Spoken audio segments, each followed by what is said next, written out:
بسم اللہ الرحمن الرحیم۔ السلام علیکم ورحمۃ اللہ وبرکاتہ۔ حضرت عتبہ رضی اللہ تعالی عنہ بن ابی لہب کا قبول اسلام۔ یہ ابو لہب کے بیٹے تھے اور ابو لہب حضور صلی اللہ علیہ وآلہ وسلم کا چچا تھا۔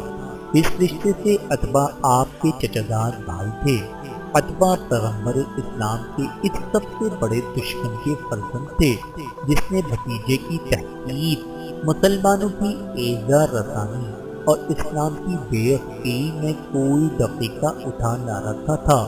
پھر بھی ان اور آن حضرت صلی اللہ علیہ وآلہ وسلم کا گوشت و گوشت ایک تھا، خون کا اثر کہاں سے جاتا۔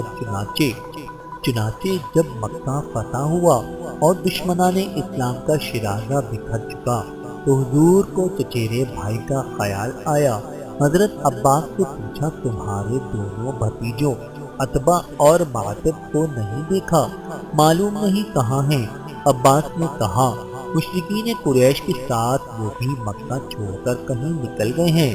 فرمایا، جاؤ جہاں کہیں ملے لے آؤ۔ اس ارشاد پر حضرت عباس تلاش میں نکلے اور دونوں کو ڈھونڈ کر کہا، چلو تم کو رسول اللہ صلی اللہ علیہ وآلہ وسلم نے یاد فرمایا ہے۔ چنانچہ یہ دونوں چچا کے ساتھ بھائی کی خدمت میں حاضر ہوئے۔ آپ نے اسلام پیش کیا۔ اب ان کا انکار و تمرد کا وقت گزر چکا تھا، اس لیے بلا تامل قبول کر لیا۔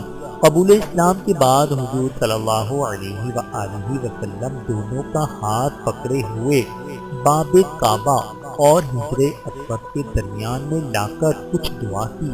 دعا سے واپسی کے وقت چہرہ انور رفود مسرت سے چمک رہا تھا۔ عباس نے کہا، خدا آپ کو ہمیشہ خوش رکھے، آپ کے چہرے پر مسرت کے آثار دیکھ رہا ہوں۔ فرمایا، میں نے اپنے دونوں بھائیوں کو خدا سے مانگا تھا، اس نے مجھے دے دیا، یہ مسرت اسی کا نتیجہ ہے۔ حضرت عتبہ رضی اللہ تعالی عنہ پر اللہ رب العزت کی کروڑوں رحمتیں نازل ہوں۔ آمین ثم آمین۔